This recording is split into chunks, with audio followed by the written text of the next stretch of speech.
When was the last time you had an issue with pride? All in, 24,000 in the box. You saw what it is? Let's get on the road and get her done. Mega carriers love inexperienced drivers.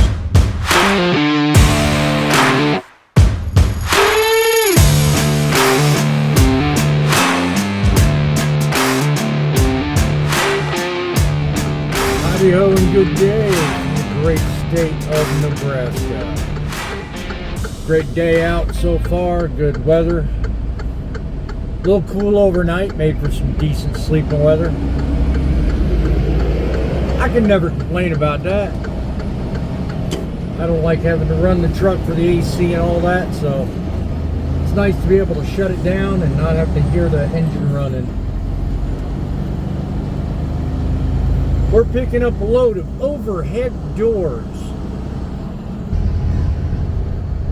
We're coming out of Grand Island, Nebraska with the load from an overhead door manufacturer.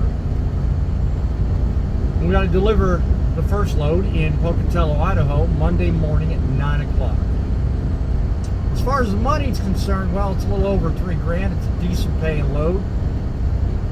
The overall mileage is around about 1,200 miles, so there's a little bit of accessory pay in there for, I guess, the stops. It doesn't appear like the last load I was just on. It doesn't appear like there's a driver assist requirement on it. Let's see what the world of trucking holds for us today. Meantime, we got some gorgeous cornfield scenery. There's absolutely nothing out in this section of Nebraska.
Paperwork mailbox. Alrighty then.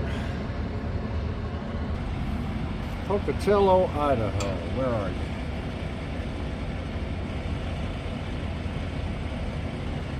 It's the right trailer, but I'm not liking what I'm seeing here. So I'm going to go back to the email and refer to what was sent. I remember 4. But I have 5 envelopes here, so let's go see what the difference is. When in doubt, always check it out. Yeah, I'm trying out a new gimbal stand too while I'm doing all this.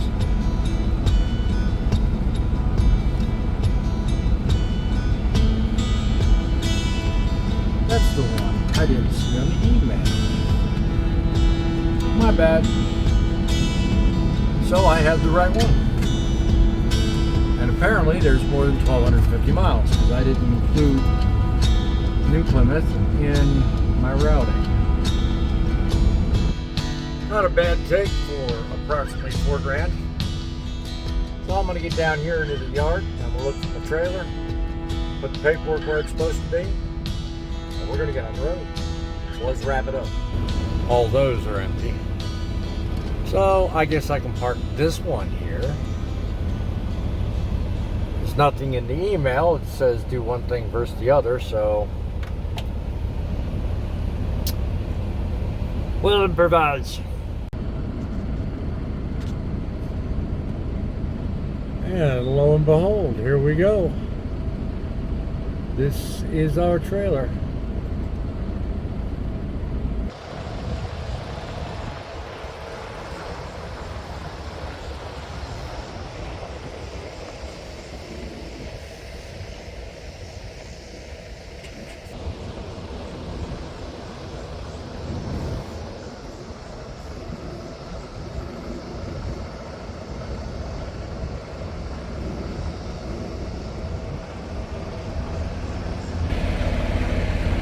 Something to bear in mind, you're not going to hook up with that.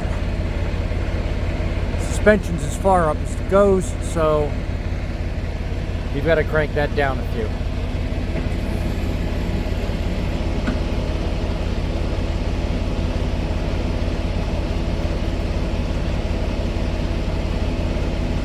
Just about evens out, so you should be good to go.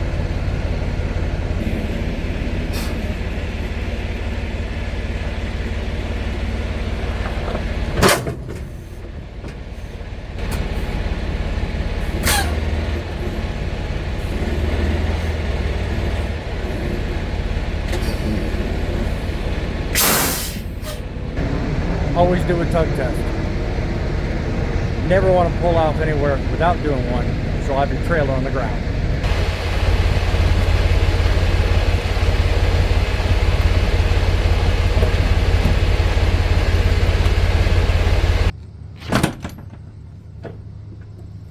Oh joy.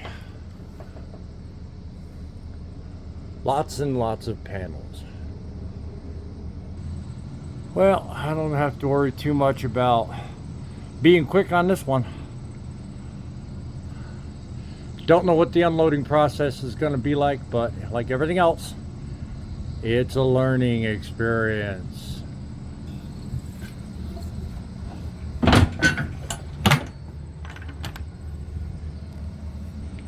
And that is what's in the box.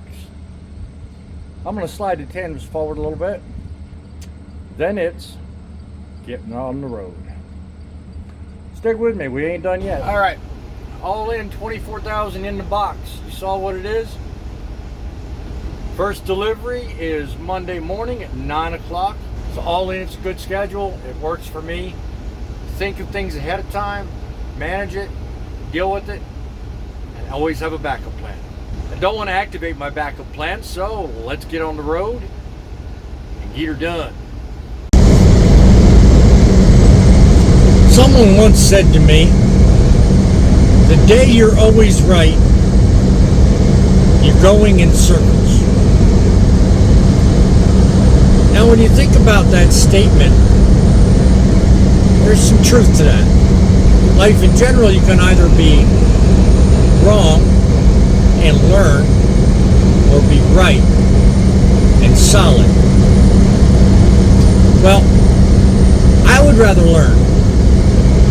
And I don't have a problem admitting when I'm wrong. Because the only way you learn is when you admit you're wrong about something. By being right at that point, you've learned something. I believe the story goes that Thomas Edison tried 10,000 different ways to create what we today know as the incandescent light bulb. The moral of the story is more important than the numbers. You know what? You're always wrong until you're right. And as one of my high school teachers prominently said, if you're always right, you're going in circles. Or as he put it, going nowhere. Now I bring that up because a short time ago I had to come to grips with that very realization. I feel it's a strong point to make on a show like this because, in trucking we always feel like we have to be right. We always have to get it right. Because if people, the more mistakes we make, the more chance there are that people can get hurt. recently I had an occasion to have a compliment given me by my wife and was actually taken back by the compliment. We were talking about a person's situation, and a while back I'd made a prediction as to what I thought was going to happen. Lo and behold, what I thought was going to happen truly did. The comment out of my wife's mouth was, "I'm just going to start listening to you because you're always right about these things." No one on this planet is perfect. But it got me thinking earlier when I started talking about all these issues with my wife about what we've been through and everything that's going on. I now, looking back, think I could have saved myself a year's worth of headaches. Simply by admitting, you know what? Maybe I was wrong. Maybe I was wrong to think that I could actually climb up out of a hole and come out smelling better than before the first set of problems happened. Now, I'm not saying that's not possible. All I'm saying is, sometimes you've got to step back and you've got to take an objective, long look at exactly what it is you're doing. Sometimes laying down your pride, admitting maybe it's too much, maybe that's the right course. I'll never know if I was right or wrong. But what I do know is this, and I learned something. I learned you're not always right. I learned that even sometimes when you think you're making the right decision, it takes a number of years to find out it was the wrong one. And lastly, the only thing I got to go on in this entire scenario, in the last year that I've been through, God has your back. He's got you figured out whether you make the right choices or the wrong ones. He's put me in this path for a reason. I don't yet know what that is. Someday I may figure this out. But I trust God's judgment. I trust His plan. I trust what He's doing. He's working miracles through me. I know it. Pride sometimes can be the one thing that'll do a person in. I know someone right now going through that problem. I won't mention them by name, but I do know them professionally. They do the same work I do, but they're a mess right now. Someone I know has got a serious problem, and what's worse is they won't tell anyone about it. Now, I don't know them personally. All I know of them is their job. And I know some of the problems they've had and some of the problems they've created. All I've got to say is, dude, you've got a problem. Fix it. Because you're a mess out here. You're going to wind up killing somebody if you don't help yourself first. There's more to life than you. Pride will kill you if you're not careful. So, if it helps in any way, please give this video a like. I hope you stick around and subscribe to our channel because there's more where that came from. From Truckin City, USA, another close to another day. Be sure and subscribe and check below for the link to our Facebook group, That's Truckin', and become part of a larger discussion on how to make trucking great again. Remember, the true meaning of GPS is going places, stupid. It takes you and that truck to get the job done. Because without trucks, the world would stop. This world and yours needs a world of trucking. God bless and stay safe.